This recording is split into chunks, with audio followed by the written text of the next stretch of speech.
The fix is in. That would be a dream situation, wouldn't it? To be in on the fix.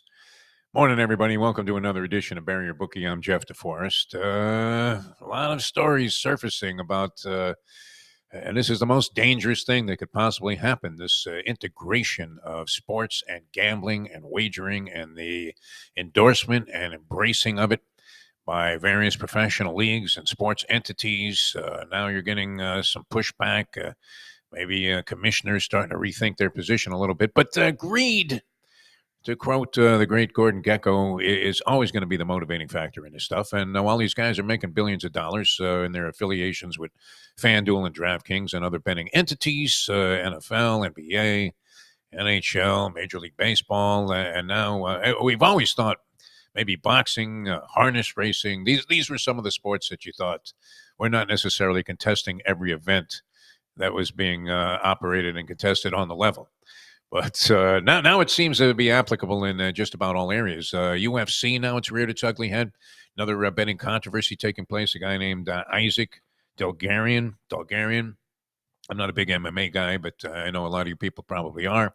Seems to generate a lot of betting action. Many young people seem to really find appealing betting 6, 7, 8 bout parlays on these UFC cards. I would imagine that stimulated much of the interest in the UFC and helped expedite its catapulting to the top of the heap in terms of young people's fan attention, whereas boxing seemed to be a fading sport. UFC and Dana White prospering and selling out arenas and generating billions of dollars, not necessarily for the fighters. Which and herein lies part of the problem, and this may even impact boxing in the future as well, if it hasn't already been impacted by it. But with this new proposal that's out there with Dana White teaming up with the Sheik out of Saudi Arabia, and they're going to start their own pro boxing league of some sort and have a whole different structure for paying fighters. You don't want to cheat the talent. And that was one of the reasons people thought that they could influence college sports, especially college basketball. You only got to buy maybe one guy, maybe two, and you have yourself a winning proposition. And as I said, there's nothing better than betting into a short thing. You're talking to a guy, too, here that spent his entire junior year at Syracuse University trying to decode the fix at you would have to say, a D-grade racetrack, Vernon Downs, just outside of Syracuse, New York. And a friend of mine and I thought that we had picked up on something that was an indicator of horses that were going to win at big prices. There was a fabled sports writer there named Bud Vanderveer in Syracuse. He made some contributions to Sports Illustrated, Sporting News.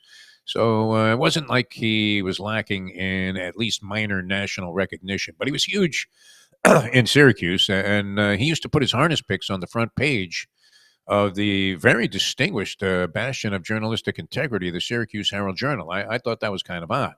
Of course, attending the Newhouse School of Communications there, or at least sort of monitoring a few classes there at Syracuse, trying to get into this whole career that eventually evolved into. But we thought there were some indicators there where we would see some strange picks by Bud Vanderveer. And then there was a cigar shop on the little street in town that had all of the stores. This was at a time, actually, it wasn't even a cigar shop. It was a tobacco shop with a lot of pipe tobacco. But nobody smoked this stuff back then. They were smoking marijuana. That was really coming into vogue. So we were wondering how this store ever prospered. Nobody was ever going in there. Maybe the occasional professor would load up some kind of cherry smoke in his pipe. But other than that, you're gathering dust in that particular store. Except we thought that it was a place that was operating a book and maybe doing a little bit of money laundering. So my buddy and I started hanging out there, and we thought we heard that Bud Vanderveer liked a horse that had no shot to win, and he had mentioned it in the above the masthead of the Syracuse Herald-Journal front page. They would have Bud's Vernon View, and it was a picture of Bud Vanderveer, a caricature of him, with a pair of binoculars. And we started to, at least we thought we detected a pattern that when this guy picked a horse that had no chance whatsoever to hit the board and picked it for third place, that horse was live. So we watched it for a little while, and we saw a couple of them actually jog without any money on it. And I will never forget this night. We got all excited because we thought we were onto this. He had picked a horse called Wheat Hauler, wheat as in the hauling wheat, wheat hauler to to run third in the first race at Vernon Downs one night. And I got all excited. I called my buddy Bill. I said, "There it is. There's the indicator." And so we got every dime that we could together from everybody we could borrow money off, sold everything that we had in our possessions, and went out there and put it all on wheat hauler. This was like a scene out of a movie, like the Pope of Greenwich Village, where we were all in. It was either hit this or we would have to. It was sort of a loser leaves town situation. So we go out to Vernon Downs. Attendance was very modest, you would have to think, at all times, but especially on a weeknight. And sure enough, Wheat Hauler, who, if you looked in the past performance charts, had never been on stride. If you're a harness racing fan, you would know this when they put the little X next to the horse's quarter position. And this horse had never been on stride. He had a double X before and after every position in the race. In other words, this horse had broken stride at the beginning of the race and never got on gate the entire time, going a mile without ever doing anything but galloping. In his previous 6 or 7 races, never been on stride. And sure enough, Wheat Hauler is dead last all the way around. This place was called a Miracle Mile because it was a miracle any of these horses could go a mile. And we're just pale white, ashen white, with grief that we're about to lose everything and probably have to drop out of school. And sure enough, they hit the stretch, which was a very long stretch, a weird configuration. It was a 3/4 mile track at Vernon, and they started the mile by running down a long chute straightaway. So the stretch was longer than most that you see in harness racing. Usually, if you're out of it at the top of the stretch, you have no chance. Nobody's coming from last. In this case, Wheat Hauler pulls out. They're in a straight line, all 8 horses. There's nobody on the outside. There's nobody with cover or any of this stuff. First over. They're just in a straight line as they hit the top of the stretch. And Wheat Hauler pulls out and passes them all and pays like $86.60. We come back to the campus with 6 or 7 dimes, which in 1971 was a hell of a lot of money. It was enough for us to party the rest of the year.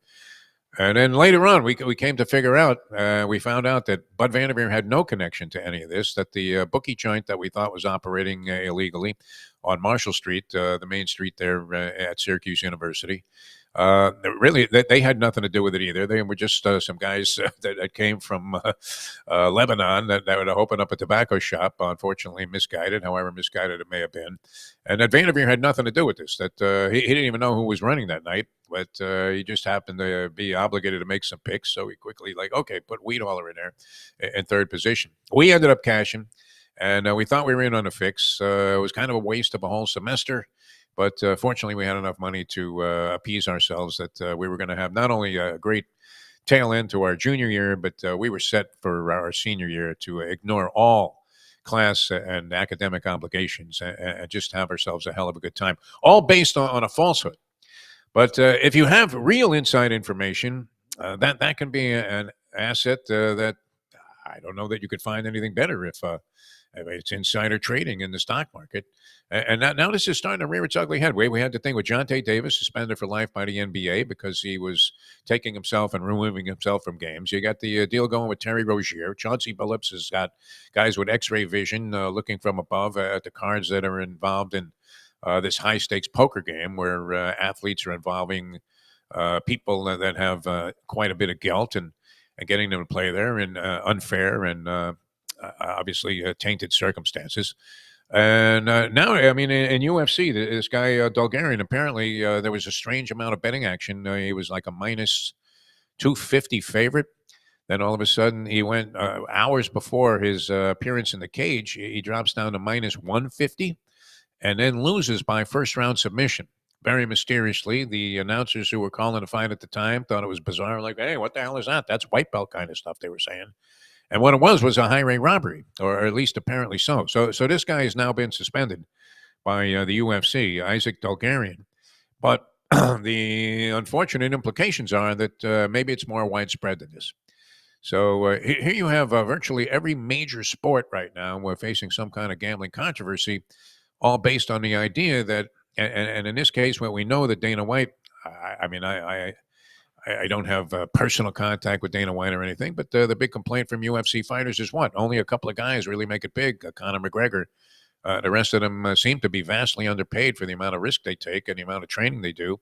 And because Dana White controls everything, he's able to get away with it. But it may come with a price, Dana. Maybe you ought to start paying these guys because there's nothing worse. I keep going back to this, and we've said it on the show many times. First impressions definitely make lasting ones, and I'll never forget Harry Dalton, the fabled general manager at the time with the California Angels. Great run with the Baltimore Orioles. Look at me in the eye in one of the very first interviews I ever did. I didn't even have an affiliation yet. I was just trying to get some writing samples together and interview some guys and show that I could cover sports. And he said to me at that time, when gambling wasn't even influential in sports, people have to believe that the game is on the level. And if they don't, and if they stop believing that, I don't know. Are we going to stop watching sports? Not sure. But this is starting to really evolve as perhaps being this occasion is just another one of the things that we know about. There are gambling watchdogs that are looking at this unusual activity. They have them in tennis and in other sports, and we've seen a lot of unusual activity. But this one really reeked as the guy taps out at a point where he didn't seem to be all that vulnerable, and just happened to have the odds drop. And then one of the statements that this Bulgarian made was that if people are betting on him to win fights, he should get a piece of the action. So a very, very strange set of circumstances starting to arise in sports to the point where I don't know that the investigations are going as deep enough as they need to be, because if this continues to persist, I'm not sure that the whole golden goose isn't going to come crumbling down with people that no longer feel safe and no longer feel like they're getting a fair shake when they're betting on sports. Now you're talking to a guy who's been betting on horse racing. I mean, I still remember Carmine Abatello at Roosevelt and Yonkers yanking those 3 to 5 shots, and you're thinking, how did this guy get such big biceps? Well, because he was holding these horses back, and it seemed unusual. And here was a guy that was convicted of fixing races, superfectas when they first came into vogue, and still made it into the Harness Racing Hall of Fame. So go figure. I don't know. Let's hope the authorities and the people that run these leagues actually take this stuff kind of seriously and eventually do something about it.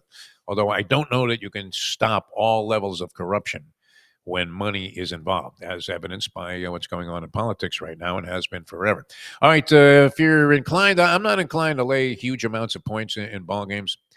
I'm always leery of these games where, and we had college basketball tip off its season last night. There were a slew of games. We talked about this with Mike Jones yesterday. And you did have an upset of sorts as Arizona, the 13th ranked team in the country, knocked off the defending champions, the Florida Gators, 93-87. Gators ranked number 3. Arizona came in 13th.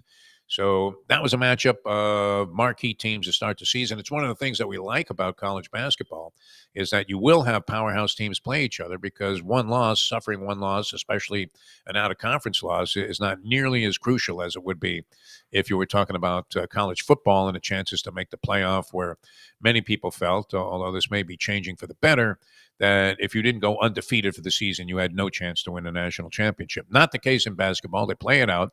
So as long as you qualify for the tournament, are among the top 64 teams in the country, or 68 teams now, you have a legitimate shot to win the championship, even if you lost your first 5 games. And some of those teams take advantage of that by getting in these tournaments, preseason tournaments, where they're actually playing one heavyweight against another. But as I say that, look at some of these results from the opening night of college basketball. I know St. John's was laying about 28, 29 points, something like that. So here's what happened with the cupcake games. You had St. John's win their game over Quinnipiac by 34. North Carolina triumphed by 40 over their cupcake. Wisconsin 32 over Campbell. Illinois 58 over Jackson State. Michigan wins by 43 over Oakland. At least Oakland has made some kind of representative showing and has surfaced here and there in the NCAA tournament. Louisville wins by 59 over South Carolina State. Gonzaga 55 over Texas Southern. That was kind of the pattern of the day. And so I mean, it's prohibitive to lay those amounts of points in those kind of games, but to open up the season, I think if you were back in the chalk in a lot of these mismatches, you ended up making a pretty tidy profit for yourself if you could pick the right ones. There were a few that probably went down to the spread, but I'm just looking at some startling, overwhelming mismatches that took place on the opening night of college basketball. as we're praising the sport for going out there and actually taking on some challenges in the early season games. NFL last night, nothing more delightful. We've talked about this many times. Nothing more delightful than watching Jerry Jones agonizing in that executive suite and the shots of Jerry in agony, in pain, looking like he's suffering from a massive case of hemorrhoids, were exacerbated by the presence of Stephen A. Smith sitting next to, and of course, he's an ABC, ESPN guy. He's their number one guy. Whatever you think of him, he's going to get a lot of attention. He's always talking about the Cowboys, probably the most overhyped team in the history of sports, the Dallas Cowboys, especially of late. I don't know when Jerry's going to look in the mirror and say, hey, you know what? I suck, and so does my son, Steven. I'm firing both of us. I'm just going to stay out of it. Steven, you're gone. You can inherit all the money that we made by buying this team for a relatively modest price many, many years ago.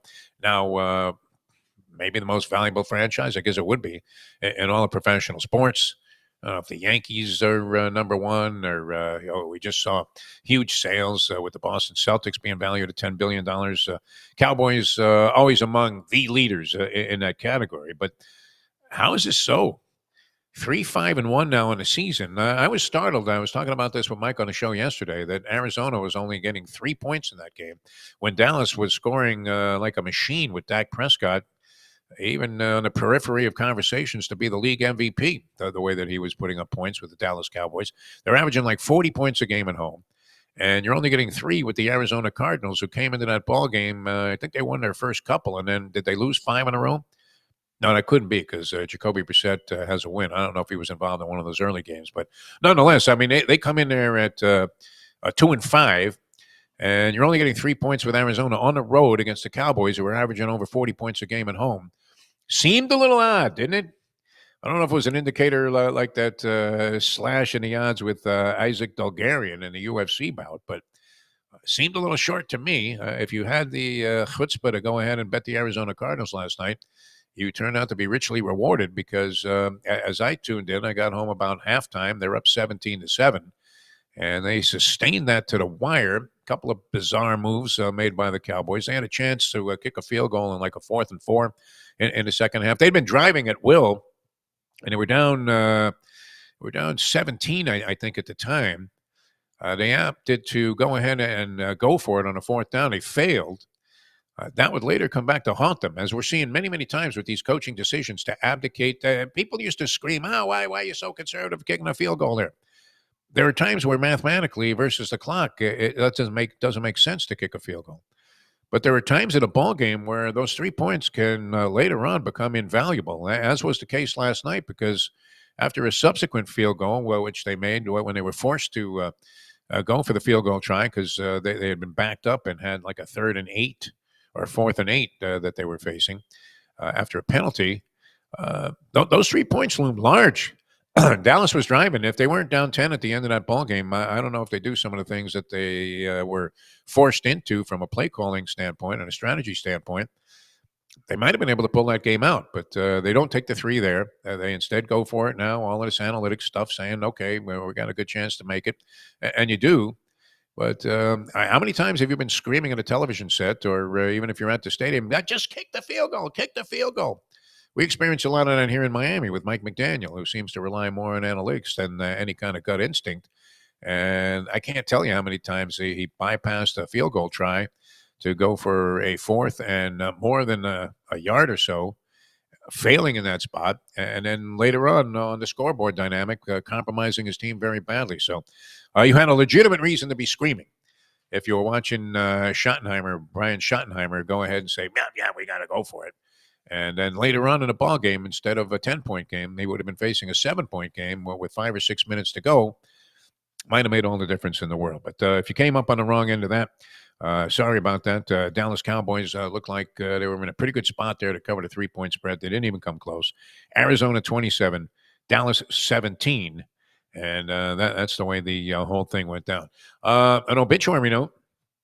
Victor Conti. Wow, you talk about controversy and games being on the level. Victor Conti, of course, was the man behind the Balco Labs, largely centered around the Barry Bonds steroid controversy, many others involved, Canseco, and people were just lining up there. Bizarrely, all of these zillion-dollar athletes were lining up at some strip mall outside of Oakland. and walking into the Balco Labs to receive their dose of steroids. Oddly, Conti became sort of respected later on. I don't know if he was still dealing in juice, but he got involved in boxing and was affiliated originally with a fighter named Nonito Donaire, who was the other Filipino. Might have been known as, of course, Manny Pacquiao, the number one guy from the Philippines. But Nonito Donaire was a distinguished fighter, had won world championships. And after his affiliation with Conti, literally his career was sort of resurrected from the grave. He had started to show signs of being very much on the downside. He ended up fighting for, it seems like, 5 or 6 more years after Conti was in his corner. And there were never any assertions or allegations that Conti was doing anything illegal. In fact, he seemed to be respected for developing some kind of program that enabled these guys to have incredible Mexican-like stamina, no matter where they were from, and really had many boxers that he was involved with sort of resurface and then display this incredible durability and resilience in fights, as Donaire did, because he fought, I want to say Nonito Donaire fought into his 40s and still was a championship caliber boxer. Now, he had talent. I don't know. I don't want to insinuate anything and disparage the dead here, but you had to wonder if Conti had suddenly just had some sort of epiphany and found a new way in life, had abandoned his Balco lab instincts and just found a way to with all natural entities and methods. Uh, Develop incredible stamina and durability in boxers, one of the toughest sports that you could ever possibly have to deal with in terms of endurance. So he passed away. He checked out. A lot of stories about that. We're still wondering: has anybody ever established the whereabouts of Greg Anderson, the trainer of Barry Bonds, who was taking the rap for Barry and was in contempt of court for not being willing to testify against Barry Bonds. Ended up in jail for like a year or two while he was awaiting dispensation of some kind of opinion on whether or not he was going to go to trial or be found guilty of something more definitive. And just, I don't know, did he disappear? What happened? But he was a central figure in that whole Balco Labs thing. All right, big slate tonight. All kinds of stuff going on. More college basketball. You do have also some college football on the horizon tonight. I saw a recommendation here for laying the 10.5 points with the Akron Zips. The Akron Zips. Holy Jerry Faust. What are we talking about here? Akron Zips laying 10.5 against UMass. UMass is horrible in virtually every category. So very sharp handicapper, a guy named Doug Kazarian. I was just reading his column here, and the guy has an upside record in these selections that he's making that are featured in my beloved New York Post here, as we're on the odds page. And he says go ahead and lay the 10 on a hook with the Akron Zips. That Akron is somewhat of a legitimate team, and UMass is not. And you're looking at a rout here. The other game that's on the slate is Ohio laying 2.5 against Miami of Ohio. I wouldn't have a clue what to tell you about that ball game here, but I kind of like this Kazarian guy. He was affiliated with ESPN for many years, now doing a very thorough job of handicapping. A friend of mine knows him. Actually, it's Mike Jones knows Kazarian and told him he was going to be really exceptional in the category of public handicapping. And his recommendation tonight, we're going to go ahead and just throw it out there. If you were desperate and wanted to be in action on some kind of college football, Akron Zips laying 10 on a hook against the University of Massachusetts, whose, of course, claim to fame is Dr. J. Ended up there before he was really fully developed as this flamboyant superstar that he became and started to be in the ABA. He of course, was involved at the University of Massachusetts, which was kind of a surprise because he was a very recognized high school basketball player. So how he ended up there, beyond comprehension, but certainly one of those guys that helped put that basketball program at least partially on the map. Football team, not so good. So go ahead and lay the 10 on the hook there, at least according to Kazarian in that ball game tonight. College basketball slate, not nearly as significant as it was last night when you had the opener. And we have the opening odds here for week number 10 in the National Football League, which starts in a couple of days as the Broncos, are they a surprise team? We know Bo Nix showed some signs last year. Sean Payton, excellent coach, but sitting there at 7-2, that's somewhat of a surprise. They are laying 9.5 against the lowly Las Vegas Raiders, who have been in some games lately and managed to cover some spreads, but not exactly a team that you can bet with confidence. They're on the road against the Broncos, have to go to Mile High. And can they be within 10 points? Certainly suspect. Many other games to take a look at in the NFL, which we'll get into later on in the week. We happen to take a quick glance at the local game here because I'm thinking the Bills crushed the Dolphins like a grape. You have the trade deadline coming up today in the National Football League, and we'll see if that alters the framework of some of these wagers with acquisitions and or departures. Many people are expecting the Dolphins to be all in on selling, but I think the guys are going to get rid of probably would be advisable. Guys like Bradley Chubb, they traded Jalen Phillips yesterday. Guys that production to price tag have been way out of balance. So the Dolphin fans are hoping they unload some of these contracts and get rid of some of these guys, as they clearly would have to be. I don't know if you would call it rebuilding. I think panic would be the way to describe the mode that they're in with this interim GM. But Bills, you would think, would crush the Dolphins like a grape. 9.5. You're laying 9.5 on the road with the Buffalo Bills team that seems to have relocated its stride after a couple of losses. Dolphins played them tough the last time. Might be one to look at. We'll get some analysis on that as we go through the week as well. All right, so yeah, make sure your game is on the level. That's going to be the thing in professional sports and college sports now, and no way to tell because it seems like one of these ugly stories surfaces. We even had in the NHL a story today as well that I was looking at. A guy named Arthur Kaliev, who was with the Rangers, supposedly had some huge gambling problem, and he ripped off his girlfriend, some hot model named Lauren Mochin, for about 50 dimes, and had been borrowing money off teammates and making all kinds of excuses. When gambling came up, he became livid, irate, and what would even the implication was that he might have even gotten physically violent with this girl because she would bring up that, hey, are you gambling again? Are you gambling? Kind of like Joe Pesci in Casino. You gambling again? Don't fuck me now.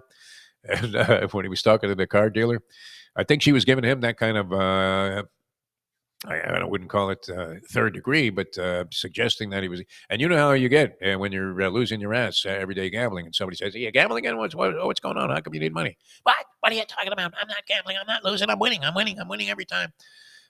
That's what this guy Kaliev was doing. So here it is in the NHL as well. Another guy with a gambling problem who was possibly motivated because of the amount of losses he was incurring to do something that was unscrupulous. So be careful out there, people. Be careful. Even when you think you're in on a fix, like I was at Vernon Downs at Syracuse, there's a good possibility that you're betting into something that you really have no chance whatsoever to make a profit. So let's hope they can clean some of this stuff up and get to the bottom of a lot of it. All right, you guys have a great day. Good luck with all your wagers. These mismatches in college basketball turned out to be profitable for many people last night. Hopefully you guys were able to cash in, and we will see you tomorrow, the next edition. I'm Jeff DeForest. Thanks for tuning in. We'll see you tomorrow, the next edition of Bury Your Bookie.